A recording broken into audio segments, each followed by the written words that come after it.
Hello, in this video I will show you how to bulk update records in ADALO. The current setup is an app that I have to develop for a client of mine, and we have a lot of users.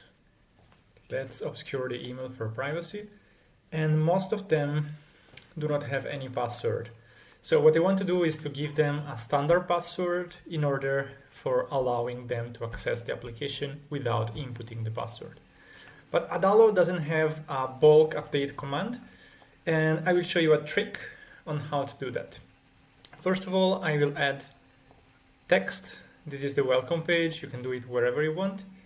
I can add the text, and then I have to add the timer countdown. If you don't have it, you go to the marketplace, you look for it. Countdown. I have already installed it, so I can put my countdown here. Next, I have to choose only seconds, and we do something like 5 seconds. And I can make it smaller, that's good. I put it here with this one, and I make a group, and afterwards I create a list out of this. So make list, we want 4 columns. And yeah, let's enlarge it. We don't need any spacing. Almost good.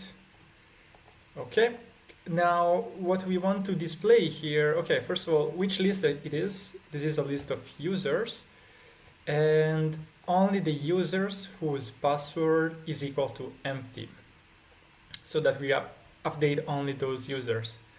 We can make this list larger, and also let's do a quick design trick.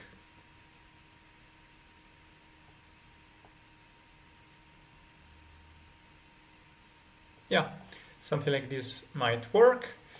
And what we want to input as a name, we put just the name. You see that in this way this should work. That's good. Now we have our list. And we are now to give an action to the countdown. So when the countdown finish, we add an action which is update the current user, and the password, we give it a password of password. That's good. What I also need to add here is the maximum number of elements, because in this case we have more than 3,000 elements, and it can be very heavy. I can simply do it for, I don't know, 150 should be okay for our case. And now we can hit preview. As you can see here, those are the users that do not have any password. And now those users have a password. We can launch it again. He should find some users with no password. No, that's great. So this means that all the users we have their own password. Thank you.